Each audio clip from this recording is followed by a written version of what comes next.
What would your life look like without discipline? You certainly wouldn't accomplish very much, nor would you have any real intimacy with God. Proverbs 3:12 tells us that the Lord disciplines those He loves. He's actively involved in correcting us and conforming us to His image. As a parent, you are called to model God's discipline with your children.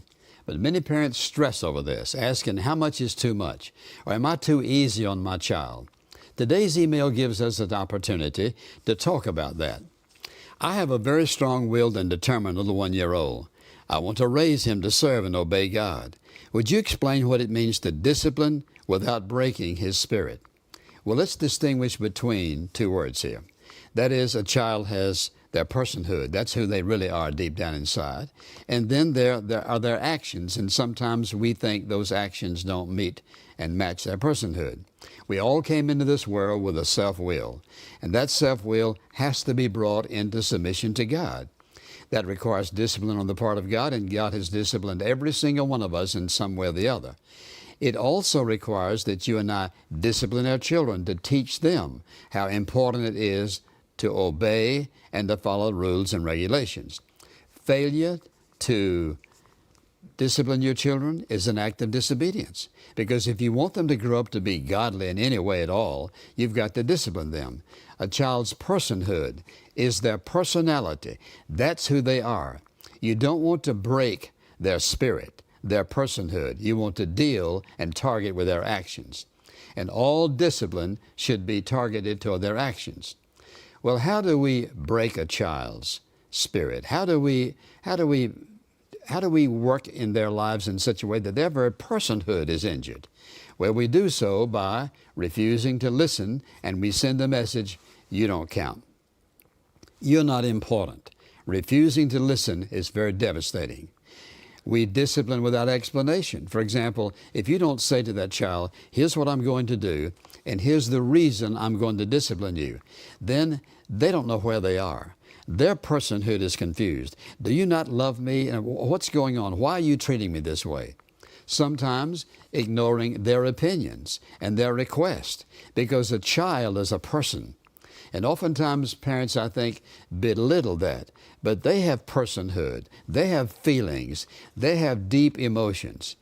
When we are made to feel helpless and hopeless, it is very demeaning to us. And sometimes I've seen that happen when parents have been overbearing, things they say to their children that demeans them in all kinds of ways.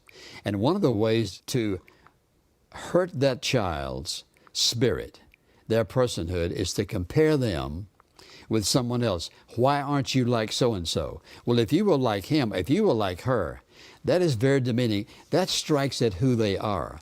That's not who they are. They're not someone else. They're your child.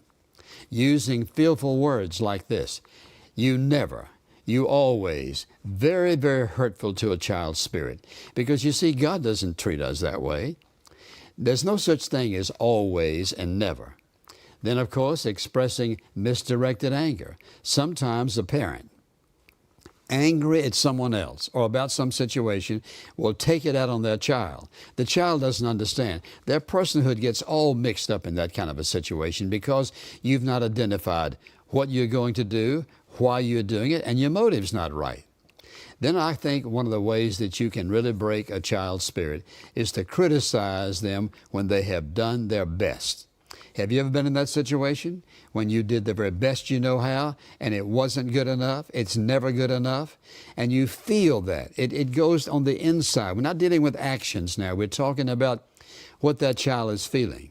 Then, of course, when you fail to lovingly touch them, loving words, compliments, or approval, a child who grows up without any of that is going to be hindered all of their life.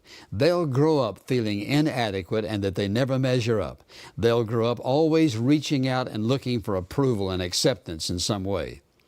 When you fail to provide good things and talk about good things and look forward, for example, to good things in their life, then what you're saying is you're sending a message in all these different ways. I don't count. I'm not worthy. I don't feel loved. If a child doesn't feel loved, it doesn't make any difference what you give them. There is no substitute for loving a child and causing that child to sense that love. Now, if the discipline is going to be correct, and if it's going to be targeted in the right direction, you have to ask yourself, first of all, why am I disciplining my child? Is it because you're upset? Because of something they said innocently or something they did? Or is it because of something going on inside of you? Secondly, carefully explain the reason you're disciplining them. I remember when my mother would whip me, and she did plenty of times, and I deserved all of it. She would tell me why. Now, I'm going to whip you, and this is the reason I'm going to whip you. Well, I never accepted that at first, but then I had to accept the fact, yes, I disobeyed, I did what she told me not to do, therefore I understood. Understanding why I was being disciplined caused me to love my mother, not to reject her. And then, of course, if you're going to discipline the child, explain it in a tone of voice that is loving. That is, you don't have to be mealy-mally about it, but you ought to say, this is the reason, and here's what I'm going to do, in a voice that they understand that you're not doing it out of anger. And which leads me to say, don't discipline your child in anger. That is, if you're angry about something, or the person, or whatever it might be, you get over that. Before you try to discipline them, well, here's what you'll do. You will, if you're striking, you'll strike harder. And what you're doing is you're getting something out of you onto your child to relieve something within you which is absolutely forbidden. If you want to discipline properly, keep your promises. If you say, if you do that, here's what I'm going to do. If they do that, do what you said you were going to do, or you create frustration in a child. If they can get by with this and get by with that, and then they can't get by with this, which in their minds is equal to all the rest, then they don't know where the lines are. And then when you discipline that child, share your regret for it. I'm sorry I have to do this. You know, I don't like doing this.